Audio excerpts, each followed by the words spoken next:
My name's Aiden Edwards, and today we're going to be going over my presentation on the dystopian paradox in Fahrenheit 451. So when we move straight into the book itself, the book was written in 1953 by Ray Bradbury, and it's basically a dystopian novel that's set in a time where the government is banning and using flamethrowers to burn books so people can't have intellectual freedom anymore. And in this book, Ray Bradbury explores the dual nature of technology, depicting it as both a contravenience of oppressive control and a potential catalyst for subversion. What that exactly means is basically books hold so much power in Fahrenheit 41 because they're so illegal, and they hold all this knowledge that nobody has. So the idea that the government is burning them means that once somebody gets a book and gets that information, they hold so much power over the government because they basically are retaliating against them by doing exactly what they don't want them to do. And then also on the other side of things, the government is manipulating and using technology to kind of make people stay in their place type of thing, manipulate their worldview, manipulate their own ideas type of thing. So when you're unpacking, there's two sides to the coin. There's the positives where you have communication and connectivity.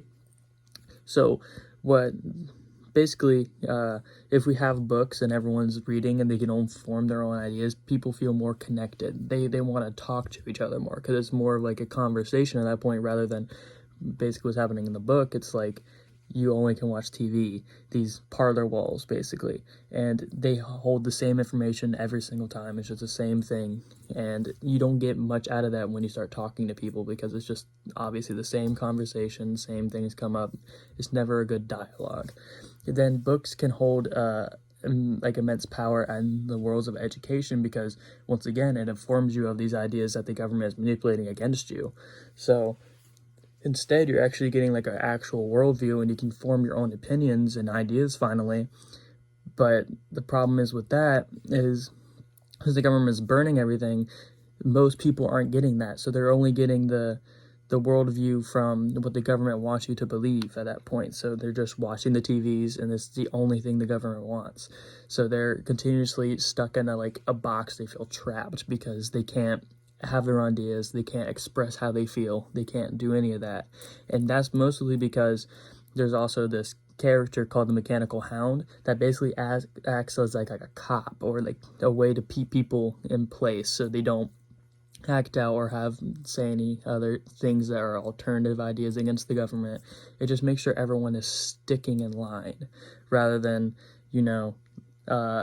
finally conversating to get to a point where they can have their own ideas and opinions and share them with other people. They want everyone to believe the same thing, so there won't be any uprising or anything like that, so the government stays in power.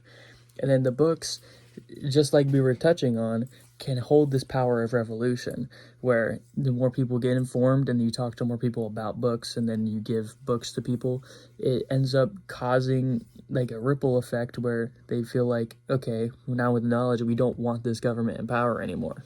So the books can hold this power to cause a revolution, or at least get to a point where people want to go against the government and form their own ideas. They don't feel trapped anymore. They feel we're going to get out type of thing. And then when we move into the negatives, even though we were touching on it most of the time, one thing that we didn't really get into was the distraction and superficial nature of the parlor walls. The parlor walls displayed news, but also just superficial entertainment, where it was just kind of how TikTok is today, where people can just sit there and watch it. Instead, the parlor walls were just these big screens that did basically the same thing, but it just acted as a distraction. So they don't have time to build their own thoughts. They're just sitting there just watching and not really thinking about anything. Then when we move into the external references that I use that really develop more into the story. So first we have one from the Congressional Digest, and it says the efforts to remove books from schools and public libraries simply because they introduce new ideas in diversity or challenge students is anti-democratic, and also is basically what authoritarian regimes want. And it's quite interesting because that's exactly how it is in the book. So these things are happening in real life right now in America, where they're banning books and all that type of stuff. And it's like a way to get people to believe one thing rather than actually form their own opinion. Then we have one from the Counseling Directory. This is when we get into the mental health side of this thing.